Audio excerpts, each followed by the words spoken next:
मैंने बहुत बार ऐसे लोगों को देखा है, जब भी उनकी लाइफ में कोई भी प्रॉब्लम आती है, कोई भी समस्या में है, और जब अन्य जाति अविश्वासी बंदा उनसे पूछता है उस प्रॉब्लम के बारे में, तो रो रो कर और पूरी तरह से अपने दिल को खोलकर और जो भी उनकी लाइफ में पीड़ा और जो भी उनकी लाइफ में प्रॉब्लम है, रो रो कर उस व्यक्ति को बताते हैं। मैंने आपको कई बार कहा कि हमें परमेश्वर ने चुना है कि जो खुदा ने हमारी लाइफ में काम किया उसे टेस्टिफाई, उसे ग्लोरीफाई करना। प्रभु ने जो काम किया है ना, अगर यदि उसे आप बताओ, एक बार नहीं 100 बार बताओ। लेकिन यदि आप किसी भी ट्रायल में हैं, किसी परीक्षा में, किसी भी प्रॉब्लम में हैं, तो हम अन्य जाति लोगों को इस तरह से नहीं आप रिएक्ट कर सकते कि मेरी लाइफ में ये प्रॉब्लम है। आप ये डिसाइड कर लो कि आपको परमेश्वर का फेवर चाहिए या दुनिया का फेवर चाहिए। आपको परमेश्वर से दया और करुणा की आस है या फिर आप लोगों की तसल्ली से जी सकते हैं। यदि तो लोगों की तसल्ली चाहिए तो फिर ठीक है, पूरा दिल खोल के उनके साथ अपनी विपत्ति, अपनी पीड़ा, अपनी प्रॉब्लम्स को शेयर करो। लेकिन वो सिर्फ सुनेंगे लेकिन हल नहीं कर सकते हैं। यदि आप चाहते हैं कि परमेश्वर हमारी जो प्रॉब्लम है उसका परमानेंट हल हो, परमानेंट सोल्यूशन हो, मुझे शांति मिले, मेरे पति का हार्ट चेंज हो, हमारी लाइफ में बेरोजगारी, प्रॉब्लम्स, फाइनेंशियल क्राइसिस खत्म हो, हमारी लाइफ जो है दास्तव में पड़ी है, शैतान की गुलामी में है, वो शैतानी अटैक्स खत्म हो, तब आपको अपने दिल को पूरी तरह से परमेश्वर के आगे खोलना है, ना कि किसी व्यक्ति के आगे। जब भी किसी भी व्यक्ति विशेष के साथ, अपने रिलेटिव के साथ यदि आप अपनी कंडीशन को, अपनी सिचुएशन को शेयर कर रहे हो, तो आपके बातों में हमेशा विश्वास झलकना चाहिए। हमेशा विश्वास आपकी बातों में होना चाहिए कि यस, प्रॉब्लम तो है लेकिन परमेश्वर चंगा करेंगे। हमारी लाइफ के बारे में प्रभु के दास हमेशा कई बार उन्होंने टेस्टमनी दी है कि जब हम प्रॉब्लम में थे, दुष्ट आत्माओं से ग्रसित थे, मैं और मेरा परिवार, और लोग आकर पूछते थे कि क्या, कैसे हो, क्या अभी हल नहीं हुआ, अभी तो बहुत बुरा हाल है, दसो की होएगा ताड़ा। उस समय भी हम और मेरे पेरेंट्स, हम हमेशा विश्वास के शब्दों को बोलते थे। हमेशा हमारे शब्दों में विश्वास योग्यता परमेश्वर के प्रति झलकती थी। हमेशा हम बोलते थे कि प्रभु चंगा करेंगे, परमेश्वर चंगा करेगा। हमें बहुत फर्क है, हम बहुत पहले से कहीं अधिक शांति में जी रहे हैं, हमें बहुत फर्क है। आगे भी परमेश्वर संभालेगा, हमारी लाइफ की सिचुएशंस को परमेश्वर जो है वो बदलेगा, प्रभु चंगा करेगा। विश्वास के शब्द थे हमारे हमेशा। सो इसीलिए मेरे प्रिय भाइयों और बहनों, जितने भी ऑनलाइन कलीसियाएं हैं, आपको कोई भी प्रॉब्लम और आप किसी भी कंडीशन में, किसी भी समस्या में क्यों नहीं है, किसी भी पर्सन से जब आप बात करते हो और उसे आपकी कंडीशन का पता भी है, फिर भी वो आपसे हाल पूछता, क्योंकि वो सब कुछ जानता है, लेकिन फिर भी आपके शब्दों में, आपके हाल पूछने में, आपके बताने में परमेश्वर के प्रति विश्वास योग्यता झलकनी चाहिए। आपकी बातों में परमेश्वर का नाम महिमा पाना चाहिए। आपकी बातों को सुनकर, आपके हाल को सुन के दूसरा बंदा आप पर अफसोस ना करे, मेक श्योर। दूसरा व्यक्ति आपकी कंडीशन को देखकर तरस ना खाए, मेक श्योर, क्योंकि परमेश्वर है जो बचाएगा। अय्यूब ने अपनी सारी पीड़ाओं को परमेश्वर के आगे रखा। उसका हाल उसके दोस्तों ने, फ्रेंड्स ने जाना, उसकी वाइफ ने उसके हाल को, कंडीशन को, बुरी कंडीशन को देखा, लेकिन क्या किया, अफसोस किया और उसे डांटा, उसे झिड़का, उसका तिरस्कार किया और बोला कि जिस परमेश्वर की तू उपासना करता है उसके विरुद्ध में बात कर।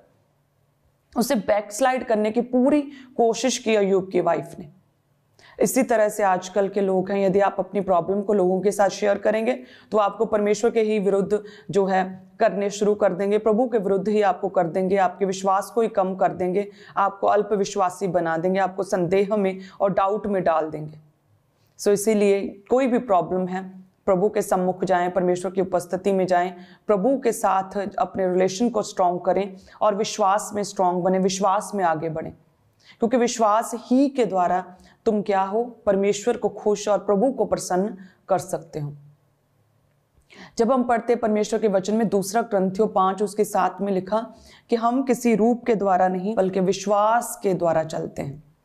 हमें विश्वास होना चाहिए कि प्रभु हमारे साथ, हमारी प्रार्थनाओं का परमेश्वर उत्तर देंगे। हालेलुया। वचन कहता है कि हमारे शब्दों में विश्वास होना चाहिए, हमारे परिवार के प्रति, हम एक दूसरे के प्रति पूरी फेथफुलनेस और ट्रस्ट होना चाहिए। जैसे हम कहाँ हैं इस वक्त, तो बिल्कुल सही से बताना लोगों को। हालेलुया, धन्यवाद यीशु। जैसे कि परमेश्वर के वचन में लिखा, हमारा परमेश्वर जलन रखने वाला परमेश्वर है और हमें केवल परमेश्वर की ही उपासना करनी है। जैसे परमेश्वर के वचन में लिखा, जब हम पढ़ते निर्गमन 20 और उसकी 4 में लिखा कि तू अपने लिए कोई भी प्रतिमा खोद कर ना बनाना। इस आकाश में, पृथ्वी पर या पृथ्वी के जल में से कोई भी प्रतिमा खोद कर ना बनाना, ना उन्हें कभी भी दंडवत करना, ना उनकी उपासना करना, क्योंकि तुम्हारा परमेश्वर जो है वो जलन रखने वाला परमेश्वर है। सो हमें कोई भी प्रॉब्लम क्यों नहीं है, उस बैड कंडीशन में हमें परमेश्वर को छोड़ हमें किसी अन्य की उपासना नहीं करनी, हमें कोई और उपाय नहीं ढूंढना, हमें किसी और परमेश्वर के पास नहीं जाना। हमें विश्वास रखना चाहिए, होना चाहिए कि हमारा परमेश्वर जो है हमारी लाइफ में काम करेगा। हमें विश्वास होना चाहिए कि परमेश्वर मेरी परिस्थिति को चेंज करेगा, क्योंकि वचन कहता है कि परमेश्वर जलन रखने वाला परमेश्वर है। वो कहता है कि किसी भी प्रतिमा, आकाश, पृथ्वी या पृथ्वी के नीचे जल में से कोई भी ऐसी चीज को खोद कर ना बनाना जिसे कि तुम दंडवत करो और उसकी उपासना करो, क्योंकि मुझे अच्छा नहीं लगता। मैं जलन रखने वाला परमेश्वर हूं। सो इट मीन्स कि विश्वास होना चाहिए कि प्रभु मेरे हालात को सुधारेगा, प्रभु मुझे चंगा करेगा।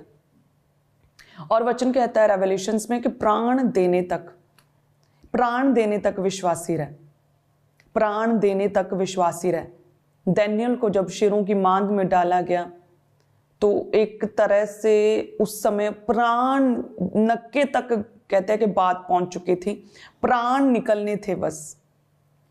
प्राण शेरों की मांद में, शेरों की गुफा में डाला गया प्राण देने तक। लेकिन जब उसे डाला गया, पत्थर को भी उसे ढका जाने लगा गुफा को, तो उसने घुटने नहीं टेके शैतान के आगे। उसने नहीं कहा कि मुझे एक लास्ट चांस चाहिए, ठीक है मैं परमेश्वर को दंडवत नहीं करूंगा, मैं जैसा राजा कहता है, जैसा हुक्म हुआ है वैसे ही करूंगा, मैं राजा के आगे जो है घुटने टेकूं, राजा को प्रणाम करूंगा। लिखा है कि लास्ट मोमेंट तक जब गुफा में उसे छोड़ दिया गया और पत्थर को ढंका जा रहा था, तब भी प्राण देने तक वो परमेश्वर के साथ विश्वास योग्य रहा, प्राण देने तक विश्वास योग्य रहा। और जब पता चला, उसे चेक किया गया कि उसके शरीर पर हानि का कोई चिन्ह नहीं, उसके शरीर पर कोई खरोंच का निशान नहीं था। जिस परमेश्वर की उसने नित्य उपासना की, उसी परमेश्वर ने उसे छुड़ाया और ब्लेस किया। और जब देखा लोगों ने कि ये कैसे पॉसिबल हो गया, फिर दानियेल क्या कहता है। जब हम दानियेल के विषय में पढ़ते हैं तो दानियेल कहता है दानियेल 6 उसकी 23 में, तब राजा ने बहुत आनंदित होकर दानियेल को गड्ढे में से निकालने की आज्ञा दी। अतः दानियेल गड्ढे में से निकाला गया और उस पर हानि का कोई चिन्ह ना पाया गया, क्योंकि वह अपने परमेश्वर पर विश्वास रखता था। उसे अपने परमेश्वर पर पूरा विश्वास था कि परमेश्वर मुझे छुड़ाएंगे, प्रभु मुझे बचाएंगे। यदि ना भी बचाए, यदि ना भी हील करे, तो भी मेरा परमेश्वर है, क्योंकि मैं परमेश्वर को छोड़ किसी अन्य की उपासना नहीं कर सकता। मैं परमेश्वर को छोड़ और किसी के आगे दंडवत नहीं कर सकता। परमेश्वर विश्वास योग्य है। जिस परमेश्वर पर मैं विश्वास रखता हूँ उसी ने मुझे छुड़ाया। यदि ना भी छुड़ाए फिर भी वो मेरा परमेश्वर है। प्रभु के दास हमेशा अपनी गवाही को जब देते हैं, हमने उनकी गवाही को सुना कि वो कहते हैं कि मैं परमेश्वर से अपनी हीलिंग को तो मांग रहा था, लेकिन एक समय ऐसा आया जब स्पिरिट में बहुत बढ़ गए, प्रभु के दास बहुत आत्मा में बढ़ गए, सेवकाई में आ गए, लोग हील होने लगे। कहते कि धीरे धीरे मेरी जो अंगीकार है वो चेंज हो गया, मेरे अंगीकार में विश्वास आ गया और फिर मैं अंगीकार करने लगा कि परमेश्वर तू मुझे चंगा कर, अगर ना भी करे तो भी तू मेरा परमेश्वर है, मैं तुझे नहीं छोड़ूंगा, मैं अड़ा और खड़ा रहूंगा।